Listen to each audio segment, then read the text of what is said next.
Ivan and the Firebird.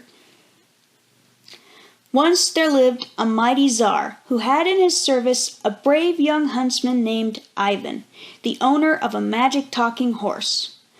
One day, when Ivan was riding through the forest, he spied a golden feather shining like a flame lying on the path.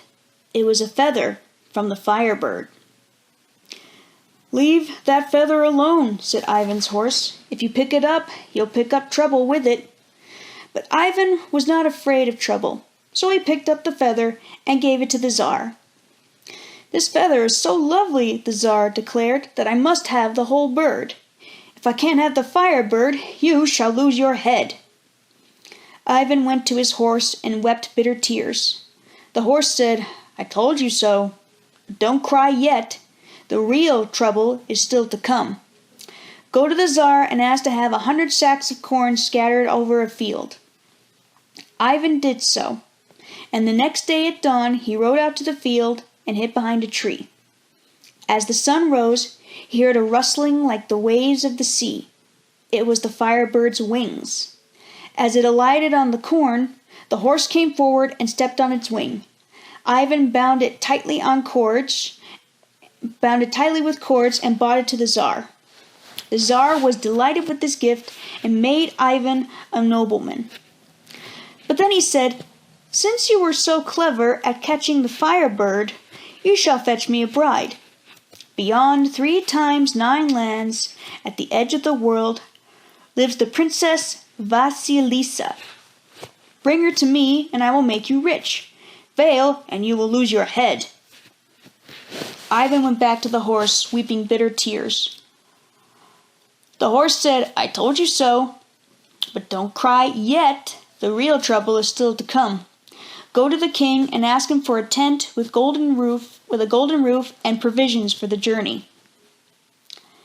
After that, Ivan mounted his magic horse and rode off across 3 times 9 lands to the edge of the world, where the red sun rises in flames from the deep blue sea.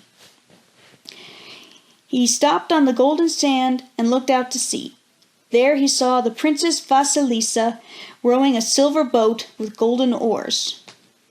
Where the grasslands met the sand, Ivan set up his golden-roofed tent, laid out a feast from the wonderful provisions the Tsar had given him, and settled down to wait for the princess. When Princess Vasilisa saw the golden roof of the tent, she rowed toward the shore. As she stepped from her boat, Ivan said, "Welcome! Please be my guest and taste the fine wines I have brought from foreign lands." The princess entered the tent, and soon she and Ivan were deep in talk and laughter as they ate and drank the Tsar's wonderful food and wine. After a while she became sleepy. As soon as she had fallen asleep, Ivan folded up the tent, mounted the magic horse, and with the sleeping princess lying across the saddle, set off for home like an arrow shot from a bow. The Tsar was overjoyed to see the princess. He rewarded Ivan with gold and silver and made him even more noble than before. But when Princess Vasilisa woke and found that she was pledged in marriage to the wicked old Tsar, she was grief-stricken.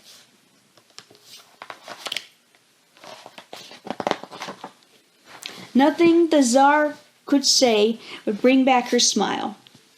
She said, "I will never marry except in my wedding gown, and that is hidden beneath a stone in the middle of the deep blue sea." The Tsar said to Ivan, "Fetch the Princess Vasilisa's wedding gown, or you shall lose your head." Ivan went to his horse and wept bitter tears. The horse said, "I told you so.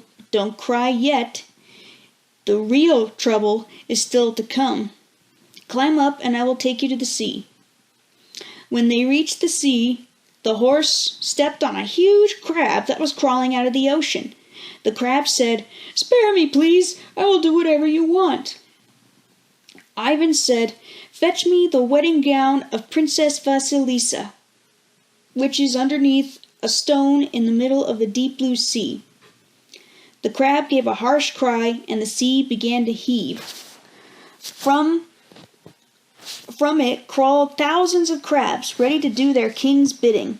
He set them down into the depths of the ocean. In an hour, they returned with the princess's wedding gown.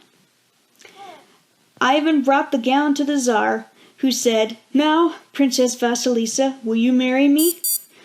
"I will only marry you," said the princess, "if you order Ivan to jump into a vat of boiling water."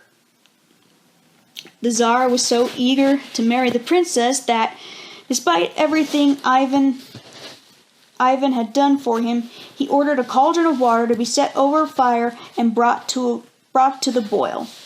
And when it was boiling, he ordered it to be brought forward.